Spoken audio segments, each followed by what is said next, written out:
We're in today with the legendary GTX 295. This is a 2009 video card with 240 shaders. It's got 896 megabytes of VRAM, GDDR3, running at 576 MHz on the core clock, 999 MHz on the memory clock, 448 bits bus width, and today we're gonna pair it up with this Intel Core 2 Quad Q9650 with 4 cores and 4 threads. This is a very interesting combination, and I think the best thing we can do for it is to jump in a couple of games and see how it holds. Let's go. One thing that I want to practice with this video card and this system, because this is a very big achievement for me, having this video card in this machine with Windows XP, it's to see how this 295 is working with old titles. I mean really old titles, because majority of the time if I wanted to play with an older machine with an older video card, it will be like this, seriously. So in this situation you can actually see the load on the video card is split in two, so it's doing the job as an SLI because it's activated, but it doesn't consume a lot of wattage. It got only 210 watts consumption from a 295. It's not very utilized, 10% load though, because this game is not very demanding. It runs with older titles, AGP video cards and stuff like that. But if you're considering a video card like this, a very, I should say rare video card, because it is a 295 sandwich model VHS, you know, I will say games like this is the most appropriate that you can put on a video card like this. It's running in SLI, it's doing the job, it's not overheating. Imagine saying a GTX 295, yeah, running with 48 degrees. That's unheard. Listen. Whoa, calm down. But nevertheless, because the game it's limited to 60 FPS, you don't need more than 60 FPS, because come on, 60 FPS you need for Speed Underground 1, you know. It's very adequate. It feels very right when I see a game like this. So the moment I seen this video card running, okay, it's installed drivers, I was like, this is the game that I want. Let me try this Underground and see how it's running. And it does exactly what I want, you know. It doesn't utilize too much of VRAM, 64 megabytes of VRAM. It's got nearly 1 gig of VRAM with the video card, you know, like barely 10% load in this case, not even 10% load. But yeah, it does the job. It does exactly what I want, you know. Underutilized. Older titles for the CPU, how should I say, I got like 49 degrees with 30% load on the CPU. I think 30% load is because it's utilizing 1 core only instead of actually 4, and maybe that is the reason why I get this type of load on the CPU. But on the other hand, I think this is actually adequate and I like it, you know. Underground 1 is the type of game that I will 100% put on a machine like this with Windows XP, because Windows XP with GTX 295, yeah, nostalgia trip. But I don't even understand, seriously, I don't even understand how it is possible. It feels very surreal for me to see this running like this. Very interesting experience with this game, because I got everything maxed out here with 1440p, and the utilization in SLI is very weird. What do you mean, Daniel? Look at this. I got 70-80% load on the second core and 30% on the first core. And this is a game that uses, how it's called, physics, you know. So in this situation you can see the quality, it's spot on with the video card. The game knows how to deliver the entertainment here with maximum performance. It's utilizing the video card. It's got 60 FPS here, 300 megabytes of VRAM in this case, but nevertheless it's still holding pretty well. Look at this. Doesn't have a lot of utilization on the core. I mean, it's got 80% load on the core of the video card. On the VRAM side, it's very interesting. It's got 376 megabytes of VRAM. The second video card has got 999 megahertz on the frequency, and the first one is got 100 megahertz. Very weird, because it's splitting, you know. You do the work, I do the physics, you know. I should have just set it up totally different there, you know.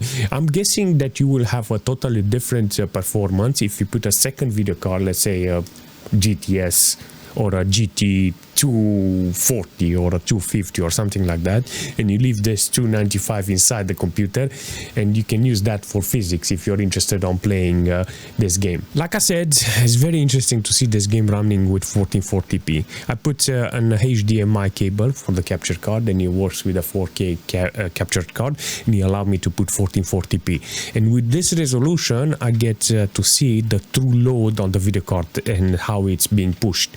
you know. So this is very important. Even the voltage is okay. 70% fan power for GTX 295 staying on 60 degrees. I will say thank you for a GTX 295. Usually this type of video card is very well known that they burn, you know, and they're like a jet, you know.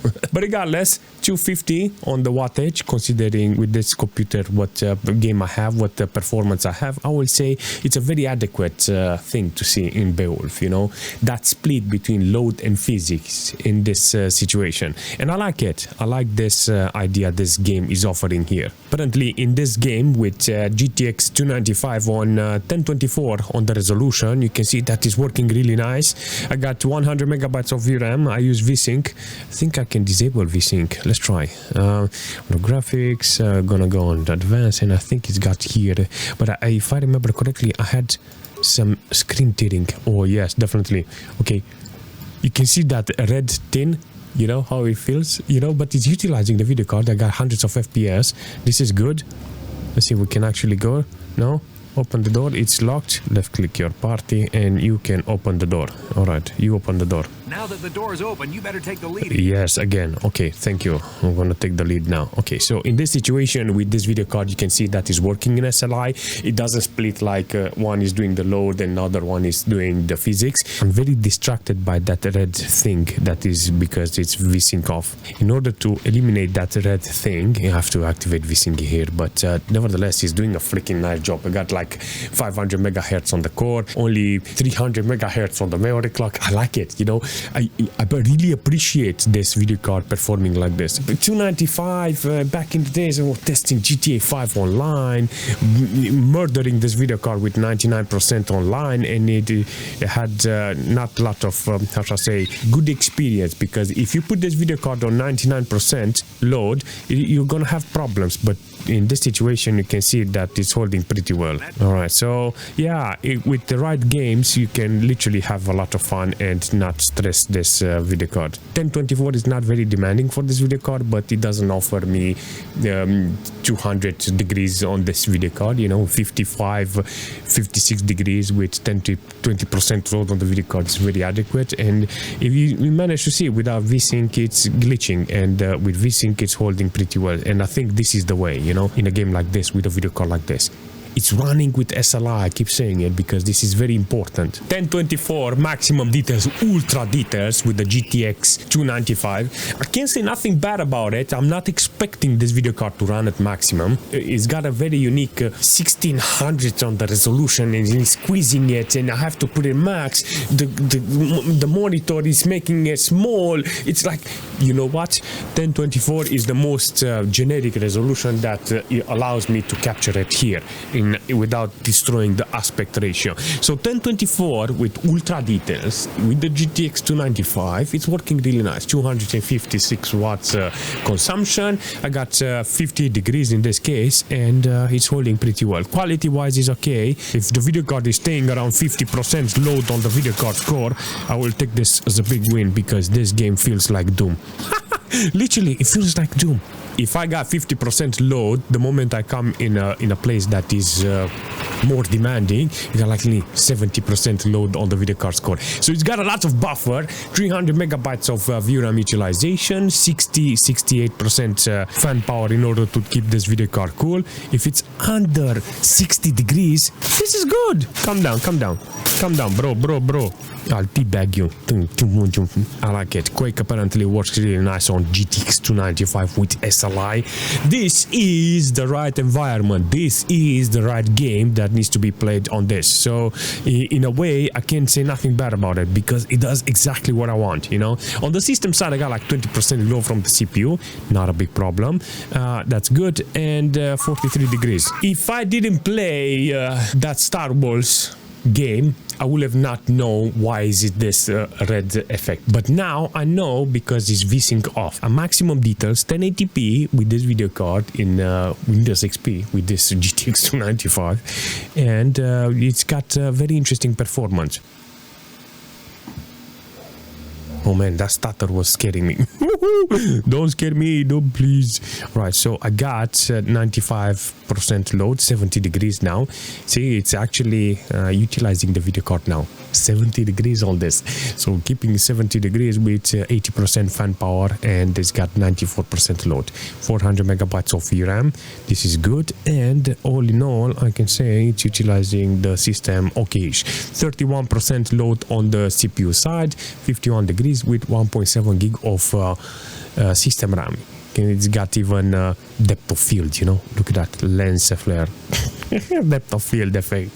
Okay, this is good, you know, but that red thing, it's an exaggeration. I think it's Windows with drivers and a combination of those. VSync here, we're gonna go here in the panel, always on. It feels very steady. The effect is almost gone, but I got only 50 FPS now. I got 50% load on the video card core, 64 degrees. This is good for a GTX 295, 300 watts consumption, and 426 megabytes of VRAM utilized. So overall, you have to fiddle around VSync, which one is good. See if you like VSync.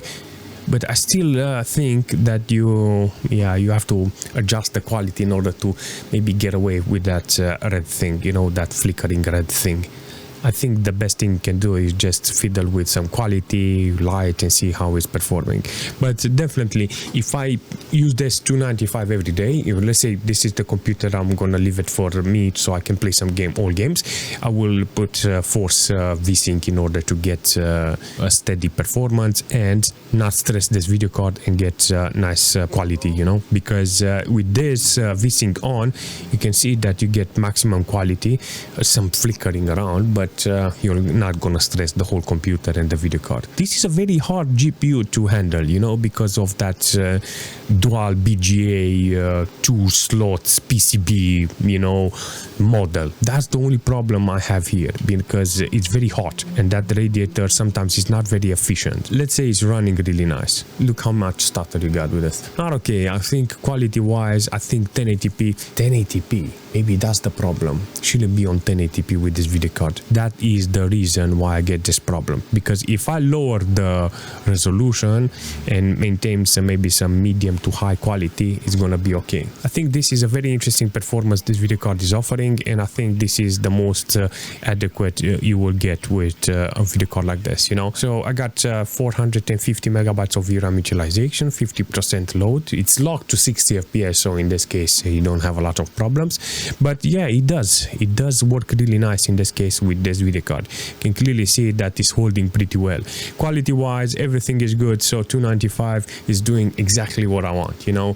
Performance very steady, doesn't burn the house, you know, with the temperature. So in this case, I will call it a big win. Look at this, 65 degrees. Okay, so 450 megabytes is still holding, 50 to 47% load on the core. Temperature wise is good, but it's got like 75% fan power in order to keep this video card on check. So GTX 295 in Resident Evil is working in SLI. Dual BGA video card, still holding okay. So in this case, I will call this a big W for the SLI. Quality is good, performance is good. It's not stressed with 60 FPS in this case, because you can actually see I got nice temperature.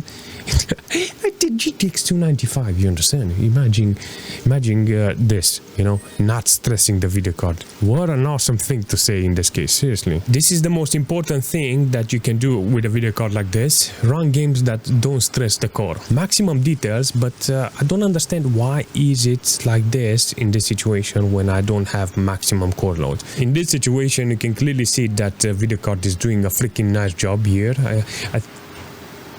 I know, Daniel, but after disabling VSync, I realized, you know what? Because of S.T.A.L.K.E.R, I learned something new, that red effect.